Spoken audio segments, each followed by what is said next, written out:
Me and Wesley have just finished a little shopping trip. Got some wood. That should be fine.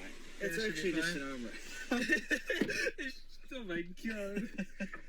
Alright. Yeah, and then the dash cam just sees these long, long strips of wood. I don't remember this being here, man. Like, man, what were they doing at Home Depot? Look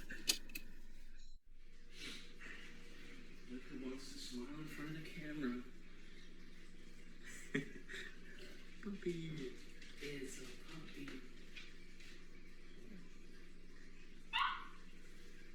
Come on. Got it. Okay.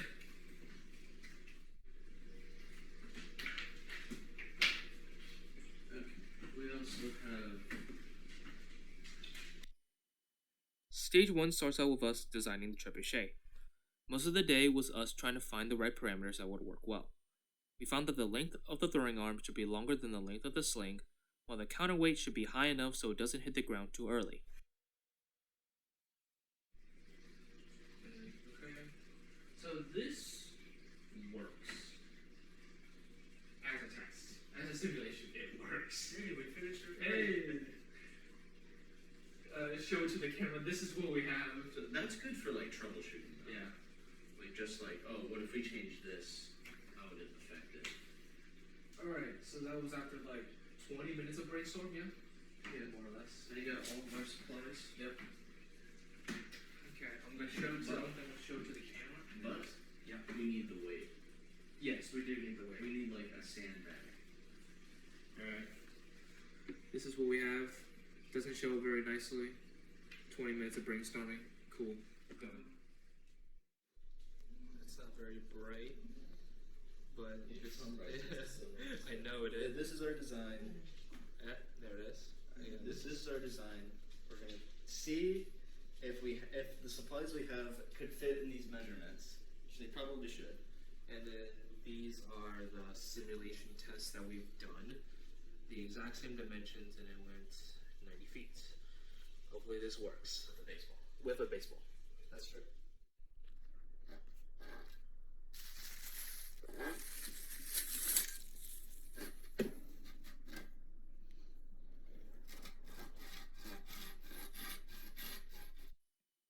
Stage 2 begins with us cutting the materials needed in order to start constructing the trebuchet. We ended up making the support beams to help visualize and support our final product. I can't do right now. While I'm waiting for you to sew. Tie it out here. Right. Here. Or this. Just anywhere. Yeah. Okay. Just tie it out. I should probably finish it over there.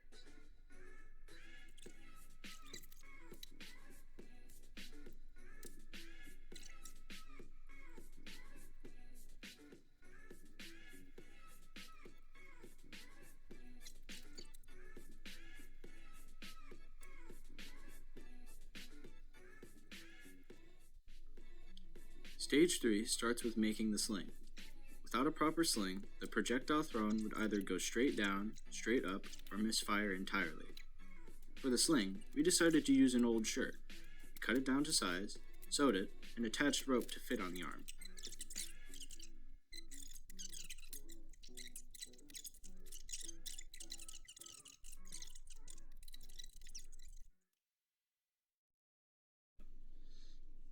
Maybe I bent it the wrong way, but we'll test it to see what changes.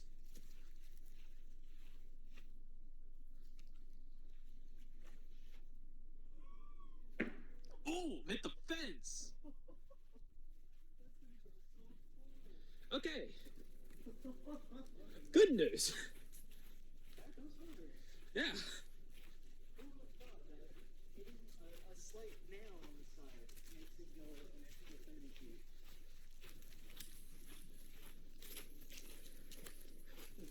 The last ones, they would hit the ground and roll pretty far. Yeah. But this went straight for the fence. Whew. Nice. Stage 3 ended with us testing the sling with the arm, which gave great results.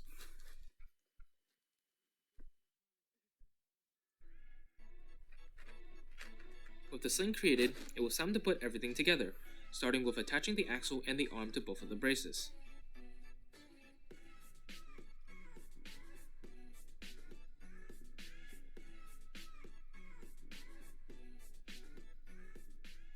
After that, we tested to see if the arm could hold the counterweight at its maximum height. If this breaks, oh well. 3, 2, 1. Okay. Yeah, That's not bad. it's not bad. How far did the sling go? Like, did it go up or did it just like... Probably. To our surprise, everything worked as intended, and we move on to the final stage. On the final stage, we can finally start firing the Trebuchet. Having a proper throw took many tries. Most of them were either too low,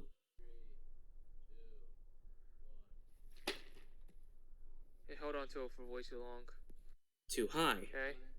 Yep. 3, 2, 1. Not bad. Yeah. Or misfired. Okay, this is test fire number 2. Baseball. Yeah, with a baseball this time. We had a tennis ball originally, and it went 10 meters. Exactly. Yeah. 3, 2, 1. And it just misfires, and it just misfires. Okay. After a few modifications, we had multiple successful throws with a baseball and tennis ball.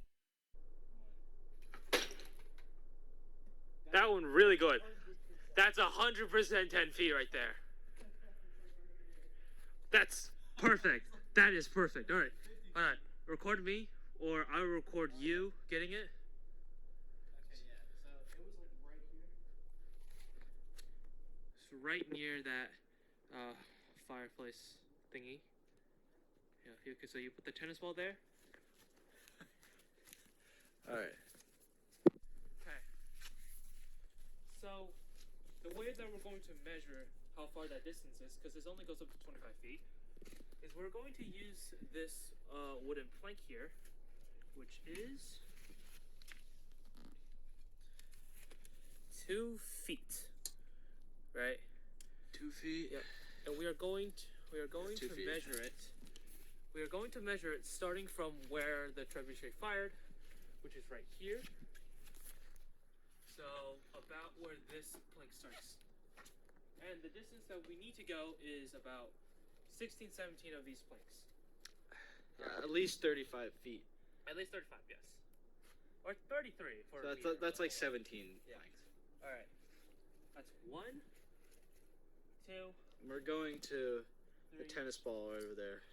4, 5, 6, 7, 8, 9, 10, 11, 12, 13, 14, 15, 16, 17, 18, 19, 20, 21, 22, 23, and last but not least, 24. 24. So that is, That's pretty much 48. yeah, it's 48 feet, which is about 15 meters roughly. Good. Yep. 2, 1. That's the Holy sh! That's the furthest. Okay, so Baseball. I know. Okay, so I didn't get too much of the trajectory, but I did get the It distance. was like right here. Yes. This is like 50 feet. So okay, this was the tennis ball. That's with the baseball right there. Yeah, 50 Let's measure feet. this one out. Okay, sure, we can measure this one. Over the whole project, we had to modify many things from the initial design. For example, we removed the release nail idea, we had to make the sling smaller to fit better, we decreased the counterweight's pivot height, increased the trebuchet height, and changed the release pin after every launch. So, to change the trajectory of the trebuchet, we have to hammer in this nail so it releases at a different point. Yep. Right when the loop on the sling comes off. when it releases the tennis ball, and then it shoots out. So these 4 holes here. Zoom in on this. These four holes here. So up here it would release earlier, and back here it will release later. So we're trying to find a good position for it, and we also need to bend it right so it holds the loop, but it also releases it, just like these holes. Yep. So you have to find the perfect balance. Yep.